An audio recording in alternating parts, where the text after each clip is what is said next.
Bonjour à tous, je m'appelle Dr Scott Giacomucci. Je suis le directeur et fondateur de Phoenix Center for Experiential Trauma Therapy à Media, en Pennsylvanie, et je suis un consultant certifié EMDR, consultant. Dans cette vidéo, je veux vous parler de l'EMDR, qui signifie désensibilisation et retraitement par les mouvements oculaires. Désensibilisation et retraitement. Dans cette vidéo, je vais vous donner un bref aperçu de ce qu'est l'EMDR, de son fonctionnement et de ce à quoi vous pouvez vous attendre si vous allez participer à une séance de EMDR. Ou si vous êtes un professionnel, je parlerai un peu de ce à quoi vous pourriez vous attendre si vous deviez orienter quelqu'un vers l'EMDR et qui pourrait être le mieux adapté à cette thérapie. Ainsi, l'EMDR est l'un des traitements de référence pour les traumatismes et le TSPT, troubles de stress post-traumatique. Elle a été créée il y a quelques décennies par Francine Shapiro et elle a réellement évolué à partir d'une prise de conscience accidentelle. Francine se promenait dans un parc en se remémorant des moments difficiles des expériences qu'elle avait vécues. Et elle remarqua que ses yeux bougeaient spontanément d'avant en arrière pendant que elle se remémorait tout en marchant. Puis elle s'arrêta et en tant que psychologue, elle devint curieuse et pensa « Tiens, c'était étrange ». Elle essaya de réfléchir à ce qui venait de se passer et se rendit compte que elle se rappelait un souvenir troublant. Puis, en se remémorant ce souvenir, elle remarqua il semblait être un peu moins troublant qu'il y a quelques minutes. Elle fit donc des essais en déplaçant vigoureusement ses yeux d'avant en arrière pendant qu'elle se souvenait de ce souvenir, et elle a remarqué, encore une fois, que cela désensibilisait davantage le souvenir. Et elle a fini par prendre cette prise de conscience et créer une thérapie structurée appelée thérapie EMDR. L'EMDR est désormais très étudié, et les recherches montrent toutes qu'elle est efficace et qu'elle fonctionne particulièrement pour le SSPT. Et les souvenirs troublants, c'est l'une des thérapies de premier plan recommandées pour le trauma. Elle est aussi efficace pour divers problèmes, mais il est principalement utilisé pour les traumatismes et le SSPT. Honnêtement, je trouve que EMDR est un très mauvais nom et aurions-nous pu en trouver un meilleur? La désensibilisation et retraitement par les mouvements oculaires. En gros, le principe de fonctionnement, ou plutôt la façon dont on pense que ça fonctionne, car on ne le sait pas vraiment avec certitude. On sait cependant que ça marche, mais la technologie en neurosciences n'a pas évolué au point que nous puissions savoir exactement pourquoi et comment cela fonctionne, mais nous savons que ça marche. Une partie de la théorie est que le va et vient, les mouvements oculaires que nous utilisons dans la thérapie EMDR aident à activer le traitement naturel de la mémoire par le cerveau. Mécanismes, les mêmes qui sont actifs pendant le sommeil paradoxal ou REM, qui est une phase de sommeil profond, tout à fait normale et naturelle, dans laquelle nous entrons. Habituellement, cela se produit chaque nuit. Je crois 1 ou 2 fois, parfois 3 fois durant notre cycle de sommeil. Si vous observez quelqu'un pendant qu'il dort profondément, dans cet état de sommeil, vous remarquerez que, bien que les yeux soient fermés, il bouge réellement, rapidement d'avant en arrière. C'est la phase du sommeil où nous rêvons. Et ce que nous pensons se passer en interne, c'est que le cerveau traite la mémoire et les expériences vécues durant la journée, consolidant la mémoire à court terme en mémoire à long terme et stockant ces souvenirs de façon utilisable au cas où nous aurions besoin d'accéder à ce souvenir à l'avenir.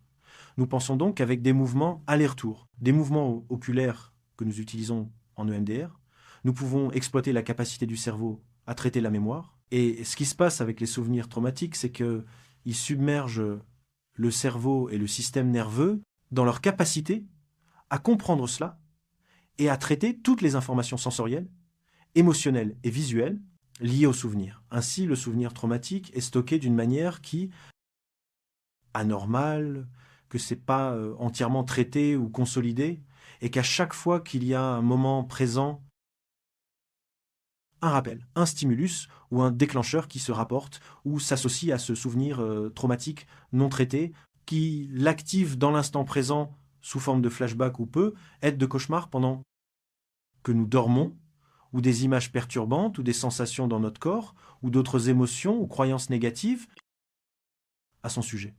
Nous pensons donc que l'EMDR aide le cerveau à traiter les souvenirs par petits fragments qui ne vont pas submerger la capacité du cerveau à traiter.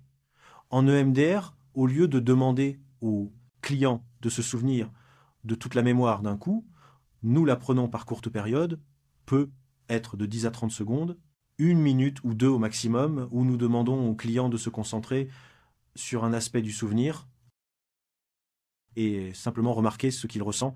C'est un processus assez organique qui implique beaucoup d'associations libres. Habituellement, nous commençons par la partie la plus dérangeante du souvenir et nous demandons à un client pour se concentrer sur cette partie dérangeante et simplement remarquer ce qu'il ressent.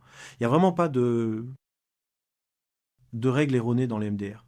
Il s'agit réellement de laisser votre cerveau associer librement vers l'endroit où il doit aller pour se connecter à l'information adaptative qui existe déjà en vous-même et dans votre cerveau et permettre à celui-ci de faire le travail de se guérir lui-même et de retraiter ce souvenir.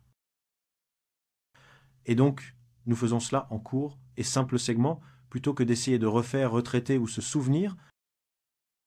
Le souvenir entier d'un coup, ce qui risque de nous submerger à nouveau. Donc cela se fait en petite quantité tolérable et nous pensons que cela nous permet de nous désensibiliser à ce souvenir. Tout en laissant au cerveau la possibilité de le retraiter petit à petit et de consolider ce souvenir. En mémoire à long terme, à l'origine, le EMDR a commencé par utiliser les eye movements et de nombreux thérapeutes EMDR utilisent les eye movements et beaucoup de gens pensent effectivement que les eye movements sont les plus efficaces et tant que des recherches ne le prouvent pas. Nous avons aussi constaté que d'autres formes de stimulation bilatérale, la stimulation bilatérale alternée peut aussi être efficace dans le EMDR comme alternative aux e-mouvements. Par exemple, le son bilatéral, où un son est diffusé d'un côté de l'oreille à l'autre côté, ou la stimulation tactile bilatérale, comme le tapotement aller-retour, que cela peut aussi être utile comme alternative aux e-mouvements. Il existe un dispositif thérapeutique appelé un appareil thérapeutique qui en a deux. C'est un instrument relié par des fils que le thérapeute peut contrôler l'intensité, la vitesse et le rythme. Et le client tient 2 modules qui vibrent simplement d'avant en arrière, fournissant une stimulation tactile bilatérale. Maintenant, la théorie sur la façon dont cela aide, que ce soit des mouvements, des sons audio ou une stimulation tactile bilatérale, c'est que cela procure une sensation de double conscience. Pendant que nous nous rappelons un souvenir traumatique, nous sommes aussi conscients de l'ouïe lorsque nous nous rappelons un souvenir et que nos yeux sont ouverts. Et nous suivons le doigt de notre thérapeute d'avant en arrière. Nous sommes donc conscients du souvenir et du traumatisme. Mais en même temps, nous savons que nous sommes dans la pièce avec notre thérapeute, dans un lieu sûr, où peut être que nous avons les yeux fermés, que nous tenons les tapers de thérapie et que nous nous rappelons un aspect du souvenir, mais chaque fois que ce tapé émet un bourdonnement, il nous rappelle et rappelle notre système nerveux, le système que nous ne sommes pas dans ce traumatisme pour l'instant, mais que nous sommes bien dans le cabinet du thérapeute et nous sommes dans un lieu sûr, ce qui aide vraiment à désensibiliser le système nerveux. Lorsque nous nous rappelons un souvenir traumatique, cela active notre système nerveux. Vous savez, nous vivons du stress et du cortisol et de l'adrénaline peut être, ainsi que d'autres sensations, et nous pouvons être sur le qui-vive ou en état d'alerte. Votre système nerveux ressent ce traumatisme à nouveau, puis le vibreur thérapeutique se déclenche et cela perturbe. Cela nous rappelle à l'IAM que nous sommes en fait dans le cabinet de thérapie et que nous sommes en sécurité ici. Puis nous revenons à penser au souvenir, puis l'autre côté vibre et cela nous rappelle à l'IAM que nous sommes dans le cabinet de thérapie, nous sommes en sécurité. Et cette interruption de la réponse traumatique au traumatisme, mémoire, la remplaçant par un rappel apaisant et réconfortant où le stimulus aide efficacement à désensibiliser l'intensité du stress lié au traumatisme. Donc une autre raison pour laquelle nous croyons, cela fonctionne par une double conscience et la manière dont cela oriente notre système nerveux vers l'écoute présente. En EMDR, nous considérons que les souvenirs traumatiques se fragmentent et, parce qu'ils ne sont pas complètement traités, est stocké différemment d'un souvenir normal. Un souvenir traumatique existe de manière fragmentée dans notre cerveau, dans notre esprit, au sein de nos réseaux mnésiques, et parce que c'était trop accablant pour que le cerveau, le système nerveux, l'esprit et la psyché puissent le traiter, il existe de manière qui est déconnectée des autres souvenirs et des autres informations dans le cerveau.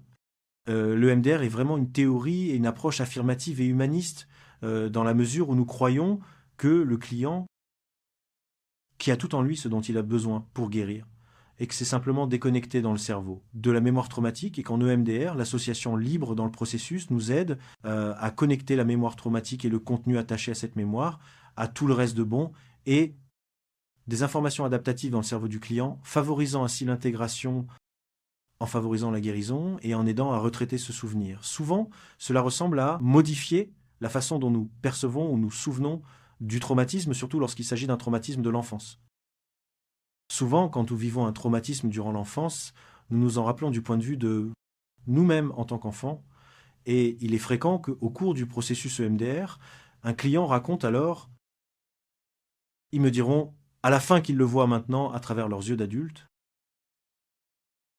et que le processus de traitement de ce souvenir avec les MDR, par petits fragments courts, à travers l'association libre et la stimulation bilatérale ont efficacement relié ce qui était autrefois isolé et mémoire traumatique fragmentée à toutes ces autres informations bonnes et adaptatives dans le cerveau.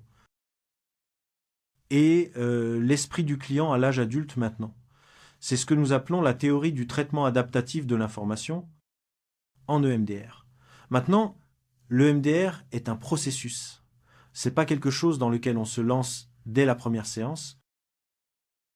Nous devons vraiment faire un travail préparatoire pour préparer l'EMDR. Donc nous commençons la thérapie EMDR dans le processus.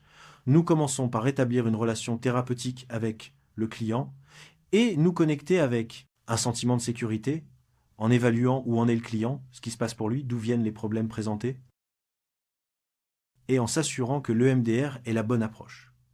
L'EMDR est une thérapie puissante. Une mauvaise utilisation peut causer du tort. Donc nous voulons nous assurer que le client devant nous est un bon candidat pour l'MDR, qu'il est stable, dispose de ressources suffisantes et bénéficie d'un soutien social dans sa vie, afin que, lorsque nous activons les souvenirs traumatiques, nous ne les retraumatisions pas, ni ne causions plus de tort. C'est donc l'un des aspects les plus importants de la préparation à l'MDR, et c'est aussi quelque chose que je trouve souvent négligé. Donc si vous êtes un thérapeute qui regarde ceci, c'est vraiment important que vous vous assuriez que votre client est approprié et un bon candidat pour le MDR. Et si vous êtes un client en regardant ceci, il serait important que vous preniez votre temps et laissiez le thérapeute vous guider dans cela et que vous vous assuriez d'avoir un soutien social dans votre vie ainsi que des compétences d'adaptation que vous pouvez utiliser par vous-même au cas où des émotions difficiles surgiraient pour vous tout au long du processus EMDR. Maintenant, dans les phases de préparation de EMDR, nous aimons commencer par ce que nous appelons le renforcement des ressources EMDR. C'est ici que nous commençons en nous connectant à des souvenirs positifs et agréables pour aider le client à s'autoréguler lorsqu'il se sent mal à l'aise, anxieux ou avoir des difficultés à dormir ou éprouver d'autres émotions difficiles. Concrètement, nous pourrions demander au client d'identifier un endroit sûr où il peut s'imaginer passer du temps ou un souvenir où leur corps était dans un état de calme, où ils étaient à l'aise et ressentaient calme, paix et tranquillité. Et nous aiderions le client à utiliser des mouvements oculaires ou une stimulation bilatérale pour vraiment se connecter et approfondir leur connexion à ce souvenir ou à cette ressource positive. Parmi les autres ressources que nous utilisons habituellement, il y a un contenant, qu'il soit imaginaire ou physique, conteneur dans lequel nous pourrions aider le client à déposer des souvenirs ou des émotions difficiles, afin de contenir ces choses. Nous pourrions utiliser une figure protectrice, une figure nourricière, ou quelque chose de ce genre, d'une figure spirituelle ou d'une figure de sagesse. Par exemple, j'ai 1 ou 2 clients qui utilisent des personnages de films dans leurs ressources EMDR, la figure à laquelle ils se sentent connectés et qui pourrait les aider à naviguer dans les conséquences de leur traumatisme, et ce n'est généralement pas un processus préétabli, c'est un processus spontané, créatif et imaginaire, et je suis constamment surpris par le type d'informations adaptatives et de nouvelles perspectives qui viennent simplement en invitant des clients qui se connectent avec des ressources positives comme celle-ci. Souvent, le processus de ressources EMDR, cela peut être incroyablement guérisseur et correcteur, et aider à réduire les symptômes du SSPT sans même entrer dans le traitement et la désensibilisation des souvenirs traumatiques. Mais il est important que nous commencions par ce processus de renforcement, afin que si nous rencontrons des difficultés ou si nous commençons à nous sentir dépassés, lors du retraitement des souvenirs traumatiques ultérieurement, nous ayons des souvenirs positifs et des stratégies d'adaptation auxquelles nous pouvons revenir et que nous pouvons utiliser entre les séances lorsque nous ne sommes pas en thérapie bureau. Nous pouvons imaginer passer du temps dans cet endroit sûr ou nous connecter avec un autre souvenir positif qui réduira efficacement notre anxiété et notre niveau de stress. Tout comme lorsque nous nous rappelons quelque chose de douloureux ou de difficile, cela change ce que nous ressentons ici et maintenant. Lorsque nous nous rappelons quelque chose de positif, agréable, réconfortant ou valorisant, cela change également la façon dont nous nous sentons ici et maintenant. Il est donc important que nous utilisions cela à notre avantage, plutôt que de laisser le passé. Les souvenirs douloureux influencent constamment nos émotions. Le processus EMDR consiste donc à les identifier, puis nous identifions les souvenirs ciblés, les souvenirs traumatiques, ainsi que différents réseaux de souvenirs traumatiques. Des souvenirs reliés entre eux par des croyances négatives communes, croyances, émotions, expériences et sensations physiques. Lors d'une séance de traitement EMDR, nous identifierions un souvenir précis sur lequel nous allons travailler et préparer la séance en utilisant une fiche de travail EMDR qui pose des questions comme quelle est l'image la plus perturbante lorsque vous pensez à ce souvenir? Quelle est la croyance négative associée à cette image? Lorsque vous pensez à cette croyance négative et à cette image négative sur une échelle de 0 à 10, à quel point cela est-il perturbant? 0 signifie que je peux y penser maintenant et que cela ne me dérange pas du tout. Et 10 signifie que c'est la pire perturbation que je puisse imaginer en y pensant maintenant. Nous posons d'autres questions sur les émotions qui vous viennent à l'esprit en ce moment lorsque vous pensez à cela. Et lorsque vous pensez à cela, que ressentez-vous dans votre corps? C'est vraiment un processus holistique qui regarde les pensées et croyances, les images et souvenirs, les sentiments et sensations. Puis, nous aurons également un processus d'identification d'une nouvelle croyance positive sur nous-mêmes que nous souhaiterions remplacer la croyance négative. Le MDR est donc un processus assez structuré. Ensuite, nous demanderons simplement au client de se concentrer sur la pire partie de ce souvenir, laisse ton esprit se détacher et remarque simplement quelle expérience, essuie du regard mes doigts ou tiens les bâtonnets légers et remarque la stimulation bilatérale. Le client fera cela pendant quelques phrases ou un nombre défini de mouvements oculaires. Habituellement, cela ne dure qu'environ 30 secondes, puis je demande au client de respirer profondément. Reviens ici avec moi et dis-moi simplement ce qu'ils ont remarqué. Il n'y a pas de bonne ou faux. Après 30 secondes à se concentrer sur la pire partie du traumatisme, le client pourrait dire quelque chose. Par exemple, j'ai remarqué que je ressens vraiment de la colère à propos de ce qui s'est passé, et je répondrai d'accord. Maintenant, je veux que tu te concentres sur cette colère et que tu prêtes attention à ce que tu ressens. Suis mes doigts. Nous continuons pendant environ 30 secondes de plus. Disons au client de prendre une profonde inspiration et de simplement me le faire savoir ce qu'ils ont ressenti cette fois-ci. Et ils pourraient dire, j'ai remarqué que je ressens de la colère dans mon ventre.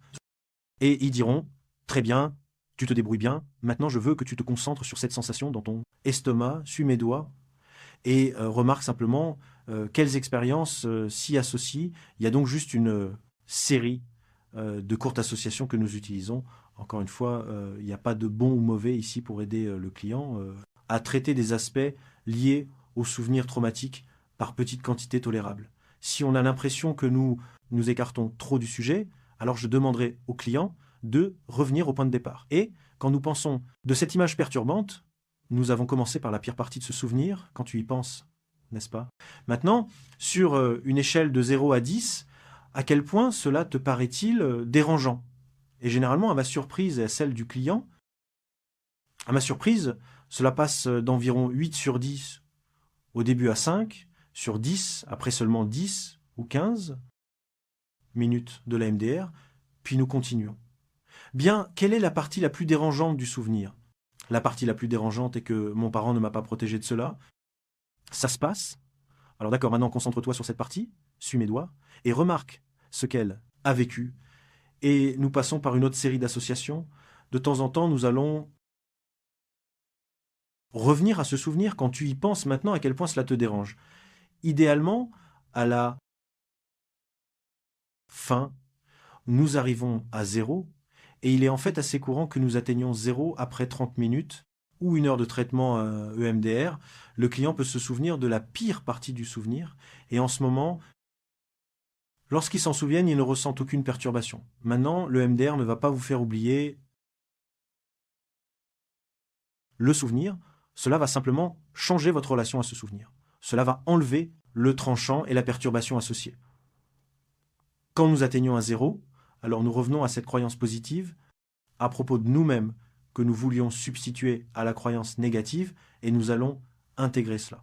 Positive, puis il y a un processus de connexion avec leur corps, mais la phrase semble incomplète et nécessite clarification. Examen, puis nous terminerons la séance de traitement EMDR. C'est ce à quoi vous pouvez vous attendre dans une séance EMDR, séance de traitement. Si la mémoire n'atteint pas 0, alors nous pourrions revenir à une des ressources positives avec lesquelles nous avons commencé et aider le client à se réguler, à se recentrer et à contenir la séance afin que nous puissions terminer. Puis la semaine prochaine, nous y reviendrions lors d'une séance future. Ainsi, en EMDR, bien qu'il y ait toujours des exceptions à cela, idéalement nous commencerions avec les souvenirs fondamentaux dans le réseau de mémoire. Les traumatismes originaux et premiers liés aux problèmes présentés, nous avancerions étape par étape en retraitant chronologiquement d'autres souvenirs traumatiques liés à celui-ci, un à la fois, puis nous passerions au déclencheur actuel et identifierions les expériences présentes où ce traumatisme passé a été déclenché. Nous utiliserions un processus très similaire de mouvement oculaire et de stimulation bilatérale pour désensibiliser ces déclencheurs actuels, ce qui prendrait souvent une série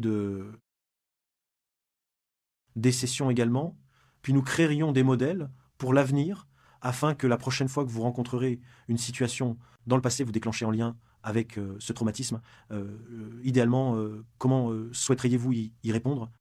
Comment voulez-vous agir? Que voulez-vous dire? Que souhaitez-vous faire? Créons une image et une vision pour répondre idéalement à un déclencheur futur. Connectons-nous à cela et intégrons cela. Et il existe un protocole similaire utilisant des mouvements oculaires pour se connecter à ce futur. Le modèle consiste à aborder le passé, puis le présent, et enfin le futur. C'est l'approche en 3 volets de l'EMDR. L'EMDR fonctionne désormais remarquablement bien pour les traumatismes liés à un incident unique, c'est-à-dire une expérience traumatique ponctuelle. En seulement quelques séances de EMDR, de nombreuses personnes ayant vécu un traumatisme unique vont expérimenter une réduction complète des symptômes du SSPT et pourront reprendre leur vie normale sans des impacts négatifs persistants de ce traumatisme, du moins des impacts négatifs internes. Ainsi, l'EMDR est incroyablement efficace pour une personne ayant vécu un traumatisme unique ou un seul type de traumatisme une fois. Donc si c'est vous, une personne que vous aimez ou un client avec qui vous travaillez, je recommande vivement de les orienter vers l'EMDR, car l'EMDR fonctionne en quelques séances seulement, tant que la personne est suffisamment stable pour participer à l'EMDR et capable de supporter les émotions difficiles qui accompagnent le souvenir. L'EMDR est aussi efficace pour les traumatismes complexes et les souvenirs plus étendus. Les réseaux correspondent à des traumatismes récurrents. Cela prend simplement un peu plus de temps et il faudra être ciblé davantage de souvenirs. Parce qu'il y a eu plus d'expériences traumatiques dans ce réseau de mémoire, l'EMDR est aussi efficace. Pour d'autres troubles tels que l'anxiété, la dépression, la perte traumatique, le deuil, les crises de panique, et beaucoup de personnes trouvent le MDR efficace pour la douleur chronique et même pour des problèmes liés à la performance. J'ai eu des clients qui ont des difficultés avec l'anxiété ou se fichent dans leur travail lors de prises de parole en public, en conduisant ou en montant que ce soit en avion ou dans le sport, le MDR peut vraiment aider à surmonter certains blocages. Et je tiens vraiment à vous encourager à ne pas essayer de pratiquer l'EMDR vous-même. J'ai eu de nombreux clients qui ont essayé de le faire seuls et se faire vraiment du mal en se retraumatisant. Il est essentiel que vous fassiez cela avec un professionnel formé.